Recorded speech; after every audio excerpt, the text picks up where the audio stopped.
ঢাকার বাস্তব শহরের ভিড়ের মাঝে লুকিয়ে আছে ইতিহাসের এক অজানা জগৎ, যেখানে প্রতিটি ইট, প্রতিটি দেয়াল বলে হাজার বছরের গল্প।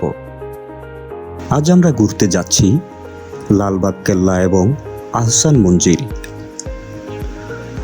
১৬৭৮ সাল মোগল সাম্রাজ্যের এক রাজপুত্র শাহজাদা আজম শাহ শুরু করেন একটি বিশাল দুর্গ নির্মাণ, যার নাম ছিল কিলা আওরঙ্গাবাদ। কিন্তু আশ্চর্যজনকভাবে এই কেল্লার কাজ কখনো সম্পূর্ণ হয়নি। কেন ইতিহাস আজও সেই প্রশ্নের উত্তর পুরোপুরি দিতে পারেনি।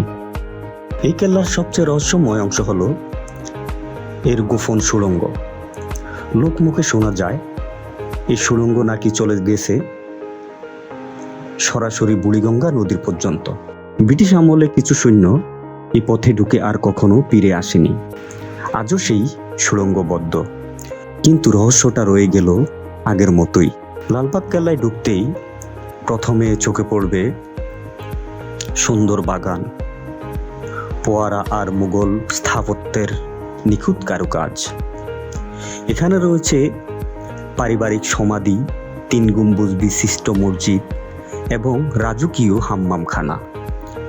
প্রতিটি জায়গা যেন অতীতের এক জীবন্ত স্মৃতি। এবার চলুন যাই ঢাকার আরেকটি রাজকীয় স্থানে, আহসান মঞ্জিল। গোলাপি রঙের এই প্রাসাদ এক সময় ছিল ঢাকার নবাবদের বাসভবন।